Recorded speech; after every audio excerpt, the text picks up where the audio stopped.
ফারাক্কায় এশিয়ার war room চালু, আইনি সহায়তায় এগিয়ে এলো ট্রাস্ট। নাগরিকদের বিভিন্ন আইনি ও প্রশাসনিক জটিলতায় সহযোগিতা করতে এগিয়ে এলো সাকসেস ইলম রিলিজিয়াস অ্যান্ড চ্যারিটেবল ট্রাস্ট। রবিবার ফারাক্কার খোসালপুর এতিমখানা মাদ্রাসার পার্শ্ববর্তী এলাকায় একটি বিশেষ সহায়তা কেন্দ্র বা এশিয়ার ওয়ার রুমের আয়োজন করা হয়।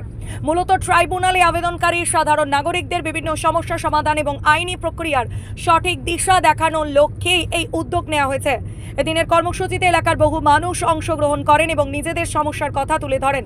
সংস্থার পক্ষ থেকে জানানো হয়েছে, সঠিক নির্দেশনার অভাবে যাতে সাধারণ মানুষ হয়রানির শিকার না হন, সেই লক্ষ্যে এই সহায়তা কেন্দ্র কাজ করবে। এখানে প্রয়োজনীয় আইনি পরামর্শ ও প্রশাসনিক সহায়তা প্রদান করা হচ্ছে।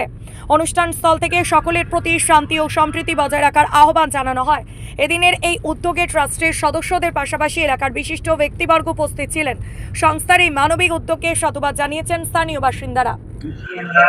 ওই এসআইআর নিয়ে হঠাৎ করে একটা পরিকল্পনা চারদিক থেকে ফোন আসছে যে যেহেতু আমরা একটা সংগঠনে যুক্ত আছি, তার সাথে আমার একটা ট্রাস্ট রয়েছে, আমাদের সাকসেস ইলম অ্যান্ড রিলিজিয়াস ট্রাস্ট। তো সেই ট্রাস্টের মাধ্যমে একটা চিন্তা ভাবনা করলাম যে যেই ব্যক্তিগুলো ডিলেটেড হয়েছে এবং আন্ডার অ্যাডজুডিকেশন রয়েছে, তো সেই ব্যক্তিগুলোকে ডিলেট থেকে আমরা কিভাবে আমাদের গণতান্ত্রিক অধিকার ফিরিয়ে পাবো সেই নিয়ে একটা ছোট্ট করে আলোচনা সভা ডেকেছি। তো আলহামদুলিল্লাহ সকলে সাড়া দিয়েছেন, এসছেন। যে আমাদের ইমাম সংগঠনের মধ্যে যিনাদের ডিলেট হয়ে আছে তার ফ্যামিলির, তো ইনশাআল্লাহ আমাদের এই ট্রাস্ট সম্পূর্ণ দায়িত্ব নিচ্ছে এবং তার সেটা আন্ডার অ্যাডজুডিকেশন এবং ডিলেট থেকে সঠিক পর্যায়ে গণতান্ত্রিক অধিকার আমরা গণতান্ত্রিক প্রসেসে ডক্টর ভীমরাও আম্বেদকরের সেই সংবিধানকে সামনে রেখে আমরা সেই কাজের দিকে এগিয়ে যাব। প্রোটেস্ট করব শান্তি সম্প্রীতি বজায় রেখে এবং সংবিধানকে সামনে রেখে। কোনো রকমের কুরুচিকর মন্তব্য এবং কোনো ব্যক্তিকে উস্কানিমূলক বক্তব্য এরকম যেন না হয় ইমাম সংগঠনের কাছে, সেদিকে তাদেরকে নির্দেশ, তাদেরকে সতর্ক বার্তা এবং তাদেরকে নিষেধ করা। না ইনশাল্লাহ এই ট্রাইব্যুনালের ক্ষেত্রে আমরা লয়ারও ধরেছি, রবিউল আলম আছেন আমাদের সাথে। আলহামদুলিল্লাহ ইনশাআল্লাহ আমাদের এই ট্রাস্ট সেগুলো বহন করবে এবং আমাদের ইনশাআল্লাহ আমরা এগিয়ে যাব সেই ব্যক্তিদের সহযোগিতার জন্য, যাতে গেলে গণতান্ত্রিক অধিকার আমরা সেই গণতান্ত্রিক পদ্ধতিতে পাই। না আলহামদুলিল্লাহ আমরা যে ইমামগুলোকে ডেকেছি, যাদের যাদের প্রবলেম রয়েছে তারা এসছেন, আর সেই সমস্ত প্রবলেমের ব্যক্তিদের ইনশাআল্লাহ সলভ করার আমরা চেষ্টায় আছি। এই সভা থেকে দেখা যাচ্ছে বিভিন্ন রাজনৈতিক দলের একটা কথাবার্তা উঠছে, সেই জায়গায় দাঁড়িয়ে কি বলবো?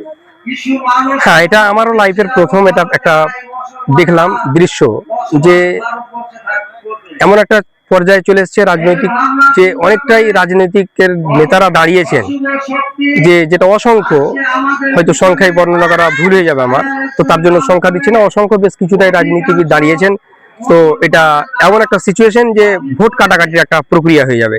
তো আমরা আমাদের সংগঠনকে, যেহেতু আমাদের 10,000 প্লাস আমাদের হাতে ভোট রয়েছে, তা আমরা আমাদের সংগঠনকে আমরা টিকিয়ে রাখার জন্য তাদেরকে বার্তা দিলাম যে আমরা 2 থেকে 4 দিন আগে বলবো, সেই ব্যক্তিকেই দিতে হবে যেই ব্যক্তি আমাদের এখানে অধিকার, মানে সবার চেয়ে বেশি অধিকার আছে এবং বেশি মানে জিতার আশা থাকবে আমাদের, সেই ব্যক্তিটাকে লক্ষ্য রাখবো যে জিতবে।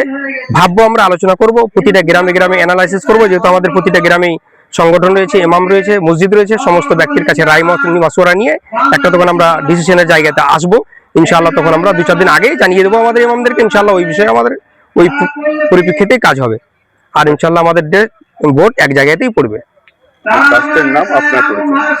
আমার ট্রাস্টের নাম সাকসেস ইলম অ্যান্ড রিলিজিয়াস ট্রাস্ট। আমি ট্রাস্টের জেনারেল সেক্রেটারি, আমার নাম আজিজুর রহমান ফাইজি।